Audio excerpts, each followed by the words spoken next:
Lord of the Mysteries. Chapter 952.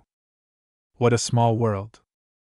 Danitz jumped in fright as he blurted out, "Sorry, I didn't see anything." Before he could finish his sentence, he had already pulled the door handle towards him. Bang! The door closed, emitting a sound that echoed through the corridor. At this point, Danitz finally came to a realization. What was I doing just now? What is Anderson doing? He instinctively removed the black boxing glove and thought bitterly with a frown. Finally, he decided to return to his room, pack his luggage, and leave. As for what Anderson was trying to do, he felt that something was amiss despite his curiosity. He had no plans on getting himself involved in it, lest he fell into a trap. Captain said that I should maintain fear and respect towards the unknown. So, I should distance myself from this. Just as Danitz turned around, he suddenly heard the door unlock before being opened. Anderson, whose buttons on the lower part of his shirt weren't buttoned up, walked out with a dull, pitch-black knife. He looked at Danitz with a mixed expression. "Aren't you going to try to stop me?" Danitz acutely noticed the chance to mock him as he sniggered. "That's your freedom. If you didn't leave a will, I'll be rich." Anderson rubbed his cheeks. "Aren't you curious about what I encountered?" Danitz glanced at him suspiciously. "I keep feeling as though you're up to something." Anderson roared with laughter. "Well, I had been captured some time ago and was soaked in strange blood with all kinds of ingredients. I was corroded by it for an extended period of time until a strange chrysalis was formed inside my body. This was to create the effect of having a certain level of attraction towards high-sequence beyonders of the hunter pathway." As he spoke, he pointed at his abdomen. Danitz was taken aback. "I've never really heard of something like that. If you were another sex, I might have imagined that you're pregnant." He paused for a moment before asking, "That strange fellow in Revival Square was attracted by the baby, no, chrysalis in your stomach?" Anderson nodded as Danitz gestured with his hands. "You were trying to cut open your abdomen to extract the chrysalis?" Anderson replied honestly. "Yes, I'm worried about how it would affect me, or if it will continue attracting demigods. I have to make every second count to remove this latent problem." Danitz thought before asking in puzzlement, "Then why aren't you making the attempt?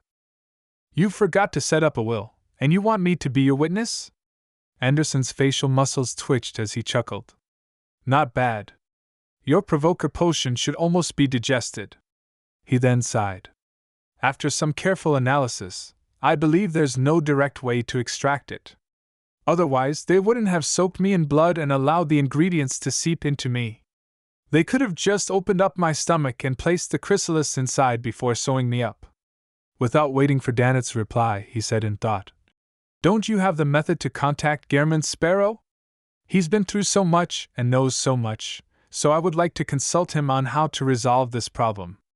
In recent months, Danitz was extremely afraid of people raising the matter about him knowing Gehrman Sparrow, so he subconsciously retorted, "No! I haven't seen him since I left the Golden Dream." Anderson curled the corner of his lips and said, "When you were writing to Gehrman Sparrow, I was beside him and have met his messenger." Danitz's expression immediately froze. He forced a smile after a few seconds.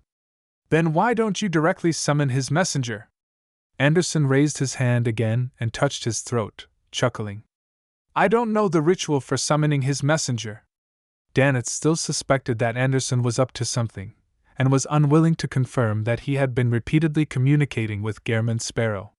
He then suggested, "Actually, you can always seek the help of our captain on such matters. She's very knowledgeable and good at research. She knows many secret techniques and can also seek the Church of the God of Knowledge and Wisdom for help. She should be able to give you the solution for resolving the matter of the chrysalis in your stomach." "Haha, if you're embarrassed, I can talk to her for you." Just as he said that, he saw Anderson's face beam. He quickly replied with a rushed tone, "All right, let's do that. I've already packed my luggage. When shall we set off?" Danitz fell into a daze for a few seconds, feeling that he had been tricked by Anderson. He returned to the room, drank his remaining beer, and threw all the miscellaneous items into his luggage bag, leaving behind a dried leaf with golden patterns. This was the token Danitz previously used to establish contact with the Northern States' dominant leader, General May Sanchez. Following Gehrman Sparrow's instructions, he left the leaf inside and allowed the person in charge to follow up. In the room that Danitz checked out of, a candle was suddenly lit as a 2-meter-tall scarlet flame burgeoned. Amidst the flames, a figure walked out. He was wearing a silk top hat, black formal suit, and had white sideburns. He looked outstanding with his deep, blue eyes and mature demeanor. He was none other than Klein as Dwayne Dantes.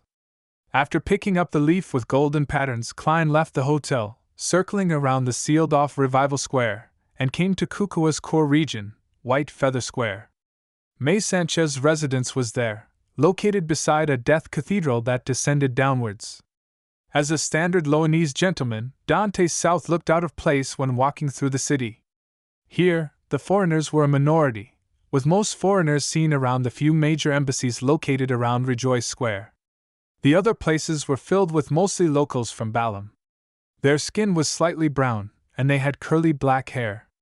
Their facial features were soft, and in the eyes of most people from the northern continent, people of the same sex all looked the same, aside from the differences in height and weight. These locals, be it male or female, enjoyed rolling dried tobacco leaves into Balam cigarettes.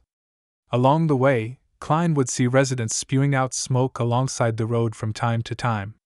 In addition, many of them hung a fruit known as dalwa by their waists. This fruit was the size of 2 fists, with thick skin. After digging open a tiny hole and eating the flesh inside, one could use it to store water, alcohol, and other beverages. Based on Klein's observations, they mostly drank an orange-yellow water. It was sour with a hint of sweetness, good at quenching thirst and relieving heat. It was also great at keeping people awake. I didn't have a chance to try it before. Klein mumbled as he found the guard manning the general's residence, and sought to meet a man named Haggis. Due to his appearance as a Loanese person and a gentleman, the guard didn't deny his request or make it difficult for him. He got a person to head in to get a man in his 30s. The man's facial features and skin were that of a standard Balam native. However, his curly black hair had been pulled straight and neatly combed back as though he was trying to mimic members of high society in the various countries of the northern continent.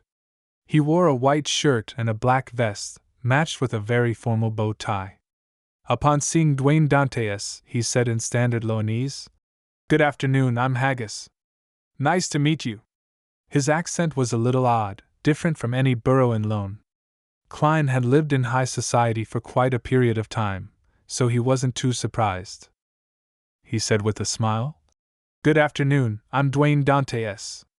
I never expected to meet a gentleman who's so good at using the accent of Loanese nobles." Haggis couldn't help but smile.